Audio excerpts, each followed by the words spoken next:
Hello campers, welcome to Campfire.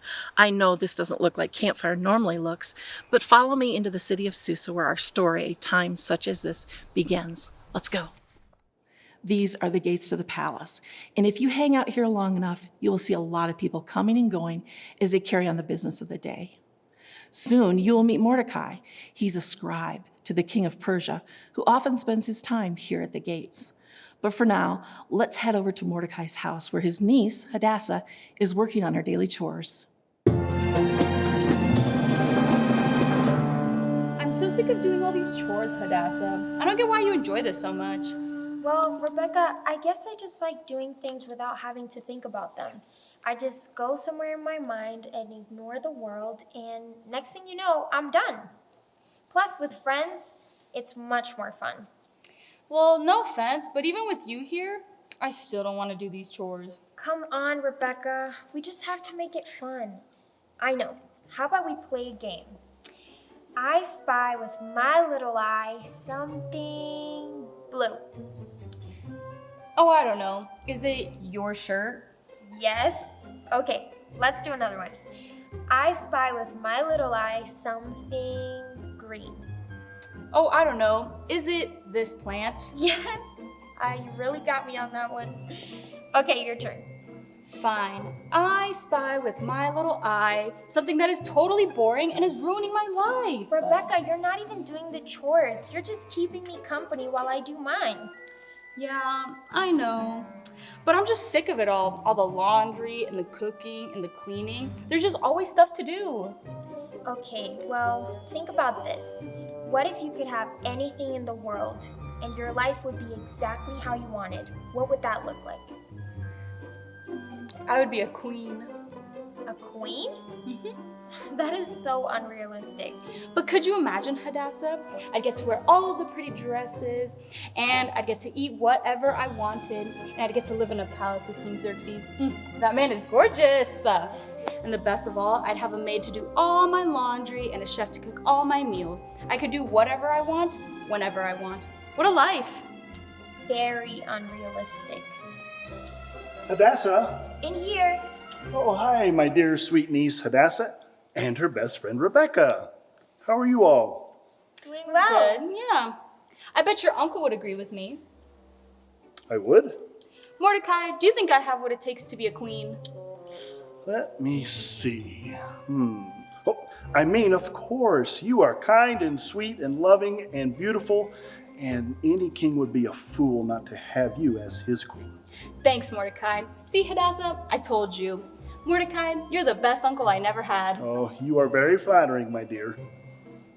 Uncle Mordecai, would you like something to eat? Oh, no, I was just leaving. I'm on my way to a feast. A feast? Another one? Still? Again. But wasn't the last one like... It was 180 days. Wow, that's amazing. It must be great to be a royal. Well, this feast is not a part of that feast. The king is holding a feast for all the people of Susa, and everyone's invited. And before you ask, no, you can't come. You see, this is for just the men. Although I think Queen Vashti is having a feast for all the women. But no, you can't come to that one either. Come on, Mordecai. Look, I wouldn't even go if I didn't work for the king. But I don't want you two getting mixed up in whatever riffraff shows up that night. So I think you should stay. All right. Well, I should get going anyways. I have to help my mom with supper. Bye, Hadassah. Bye, Mordecai. Goodbye. Bye, Rebecca. So Hadassah, do you think you'll be okay alone tonight? Yes, of course. I'll be fine. Are you sure? Yes, Uncle Mordecai. Now go. Have fun and bring me back a piece of cake or something. I'll bring back as much as I can.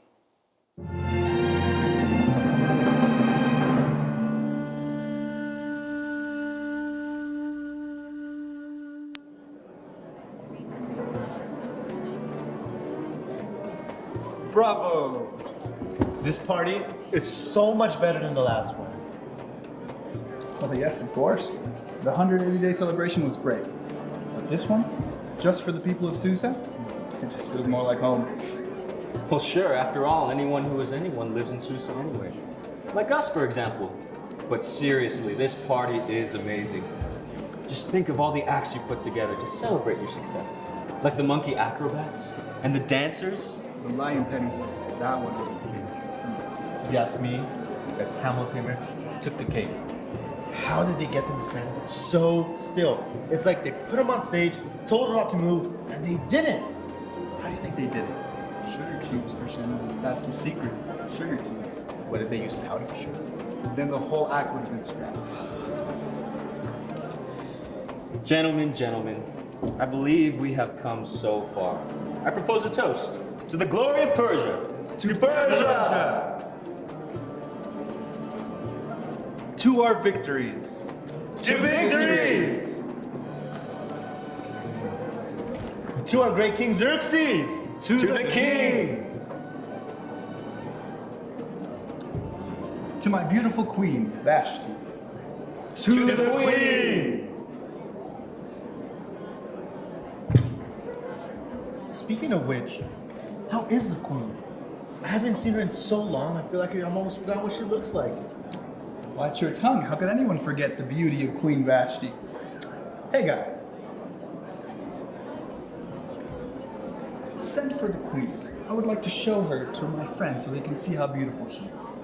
Also make sure that she wears the best crown. There is none like her in all the land. Just wait till you lay eye on her. Certainly, she must be an angel to have the beauty that you speak. The most angelic. How could it be possible with so many beautiful women in the kingdom of Persia? She puts them all to shame. We should have a beauty contest to see if she really is the most beautiful. Krishna, there wouldn't be much of a contest. Queen Vashti is so beautiful, right, guys? What about our wives? They're pretty. Well, they would all come second to Queen Vashti, I'm sure. Well, your wife certainly won't be first. Oh. Hey, I've met his wife. She's nice. Sure, but she looks like a hippo. Okay, fine. Let's have a beauty contest then. All right, gentlemen. A beauty contest will not be necessary. Just wait until you lay your eyes on my Queen Vashti. She just might make all your wives look like hippos.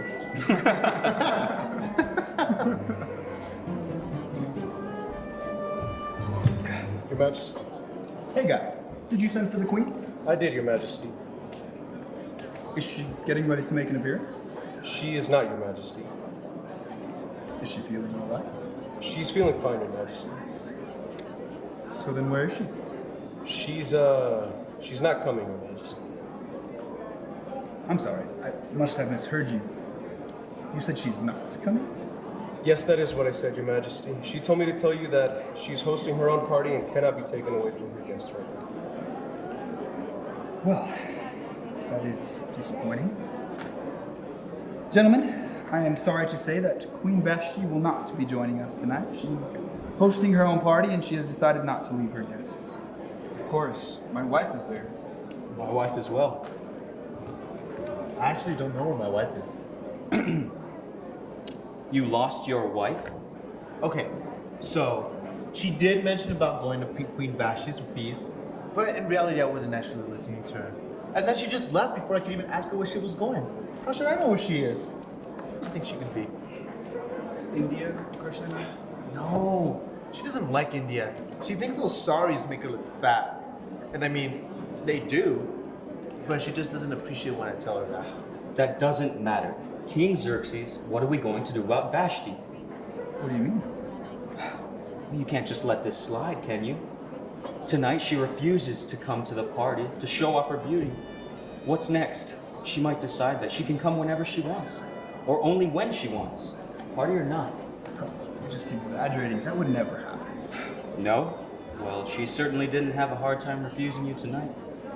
It is an honor and a celebration of you and Persia. In front of all these nobles and princes, that is rather brave. Yes. And right now, our wives just saw the queen refuse the king's orders. What if they start getting ideas? No, I agree with Mamuki. It's a slippery slope from this to... Yeah, I guess you're right. Slippery slope? To where? A rock slide covering the palace, Krishna. No, that's crazy. There aren't even any mountains around here. I guess that really would be just rotten luck, wouldn't it?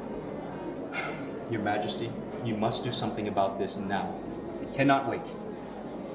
You must act fast before word of Queen Vashti's disobedience spreads throughout all of the land.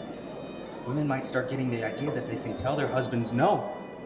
Men might even have to start cooking their own food or washing their own clothes. Women might even make their husbands take baths. I'm afraid you're right. But what should I do then? You should issue a decree to go throughout all of the land. First, it'll say that Queen Vashti has been banished and will not be able to return to the palace. And that you will find a new queen that is more worthy than Vashti. And with this, all the women will give their husbands the respect that they deserve. Yes, that is what must be done. Get the scribes and spread the word throughout all the land. But where will I find a new queen? You could put an ad in the papers. To say what? In need of a queen, now accepting applications? That obviously wouldn't work. Guess you're right. Anyways, how would we even know if they're telling the truth or not? A lie detector, Krishna. Here's a suggestion. Why don't you send for all of the eligible virgins throughout all the land, have them come here to your palace, then you can take your pick.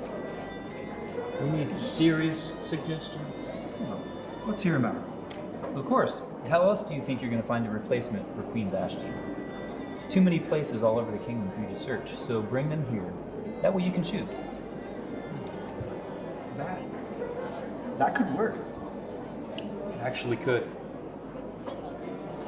So there's no ad in the paper? Spread the word throughout all the land. Hey guy, I want you to be in charge of all the women when they arrive, and make sure that they go through all the royal beauty treatments. 6 months of oils and 6 months of perfumes. And you, sir, what is your name? Haman, Your Majesty. Haman. Well, Haman, I'm giving you a promotion. I am putting you in charge of all the nobles in the land. Wait, you're putting him in charge over all the nobles? Even us? Well, if you don't want to be a noble anymore, I'm sure there's plenty of room in the king's eunuchs instead. Oh, no, that's okay. Long live Haman, or whatever. Let's spread the word throughout all the land. Let's find me a new queen.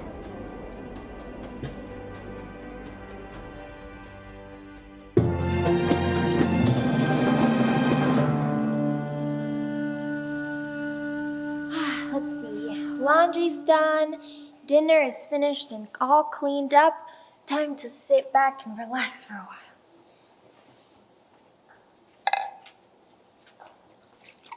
Hadassah, Oh, Uncle Mordecai, you scared me. Hadassah, we have to talk. Why? What's wrong? It's serious. What's wrong, Uncle Mordecai? You're scaring me. The queen has upset the king.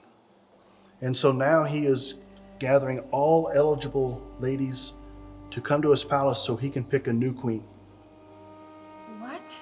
But I don't want to be queen. You don't have a choice. I won't do it.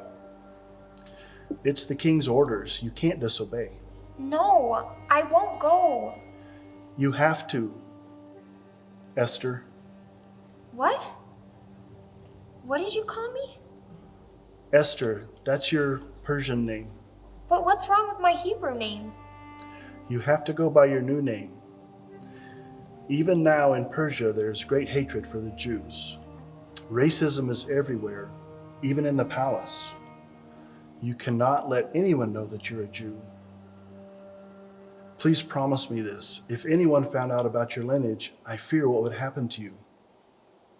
Do this for me, Hadassah, please. Okay, Uncle Mordecai. I will keep my promise to you. My name will be Esther. You must also pretend that we are not related. Now go pack your things, and you must do it quickly. The longer we wait, the worse it will be. but only get the things that are most precious to you. Okay, well, how long should I pack for? When will I be returning?